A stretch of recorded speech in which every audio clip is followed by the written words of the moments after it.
toute disposition pour traquer, traîner devant la justice, tout le monde qui participe, ni de près, ni de loin, dans le financement terrorisme, dans l'enrichissement.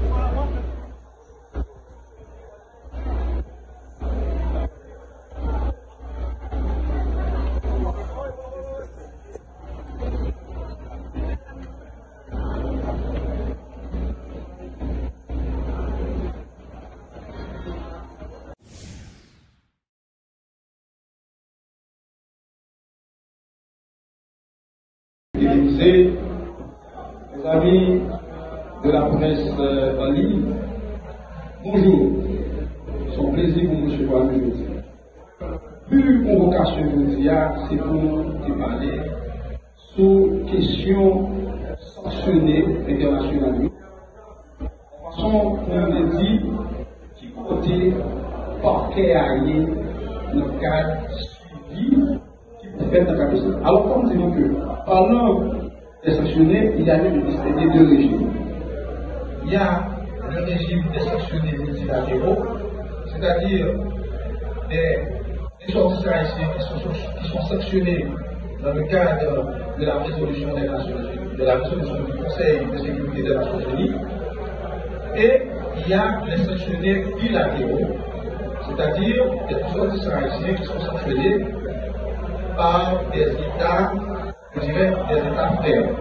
C'est le cas, par exemple, pour les États-Unis, le Canada, la République dominicaine, qui ont sanctionné les ressortissants haïtiens.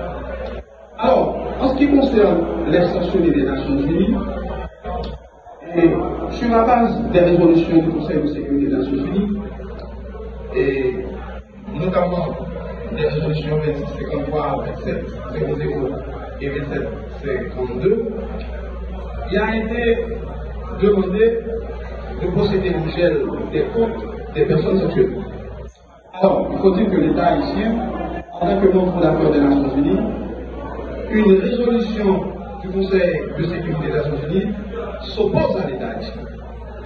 Et à ce titre, l'État haïtien se référant à ces résolutions et se référant aussi aux articles 97-98 du décret du 30 avril 2023 portant sur la lutte contre le blanchiment de capitaux, le financement du terrorisme et le financement de la prolifération des armes de destruction massive, le parquet, en date du lundi 2 juin 2025, a procédé par acte d'huissier au gel des comptes bancaires des personnes visées et indexées dans le cadre des résolutions des Nations Unies. A remarqué que le crime de blanchiment, c'est le fait d'introduire de l'argent sale, c'est-à-dire l'argent issu d'une économie criminelle dans le système financier légal.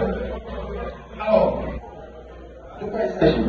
Il s'agit de l'argent qui aurait été accumulé dans le trafic de drogue, dans le trafic d'êtres humains, dans le trafic d'organes, dans le kidnapping, dans le racket, dans les activités d'extorsion et aussi l'argent qui aurait accumulé dans le trafic illicite d'armes à feu et de munitions.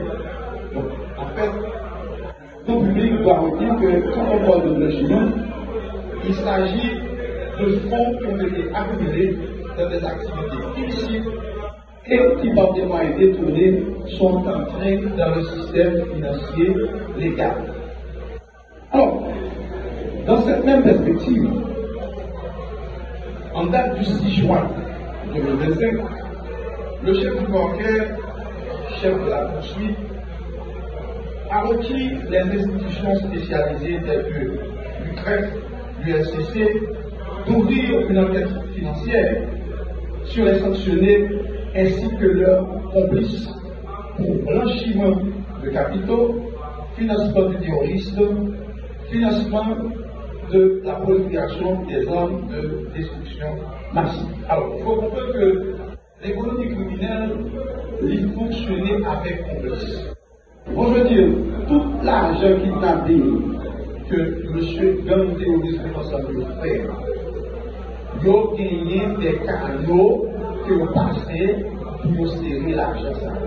C'est ça, nous les blanchiment des avoirs, blanchiment de capitaux. Alors, parallèlement aux sanctionnés multilatéraux, il y a aussi les sanctionnés bilatéraux. Qui s'alimentent par sanctionnés bilatéraux, c'est que les ressortissants haïtiens qui viennent s'acharner dans le cadre politique, financière, dans le cadre politique international que mon État, qui s'est mis à Haïti, prend contre nos ressortissants haïtiens. Vous voyez ça, sanctionner bilatéraux, parce que c'est un pays qui, dans le cadre de compétences propres, est décidé de sanctionner les ressortissants.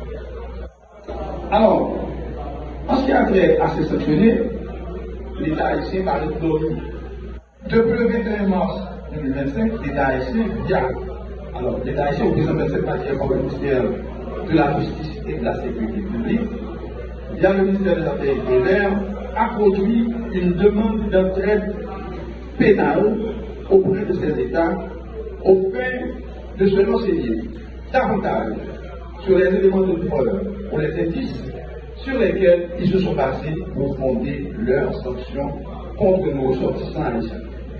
Pour l'instant, la procédure d'entraide pénale internationale est lancée.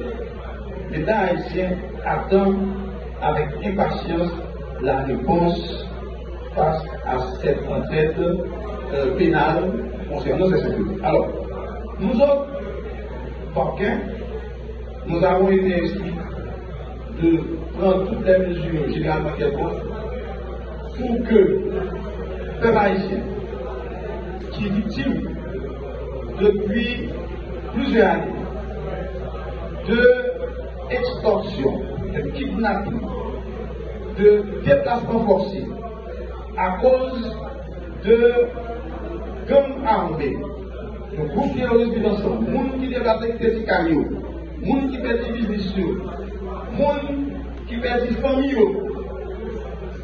par quel prince. Je veux une instruction de la part du gouvernement haïtien, je veux une instruction de la part du ministre de la Justice pour prendre toute disposition pour traquer, poursuivre, mener devant la justice tout le monde qui participe au blanchiment de capitaux, tout le monde qui participe dans le financement du terrorisme, comme groupe financement, tout le monde qui participe dans la prolifération d'armes de destruction massive. En résumé, qui ça nous est retenu? Nous devons retenir que la communication ça, objectif, c'est pour dire à une population haïtienne qui paye des taxes pour une sécurité et que l'État haïtien résolument engagé pour côté. Et pour ça, il a instruit par quelques dirigés pour prendre toute disposition pour traquer, traîner devant la justice tout le monde qui participe, ni de près, ni de loin, dans le financement terrorisme, dans l'enrichissement des avoirs et prolifération des armes d'exclusion. La petite population, restez quoi dans la justice, restez quoi dans l'autorité publique, dans le travail. Merci.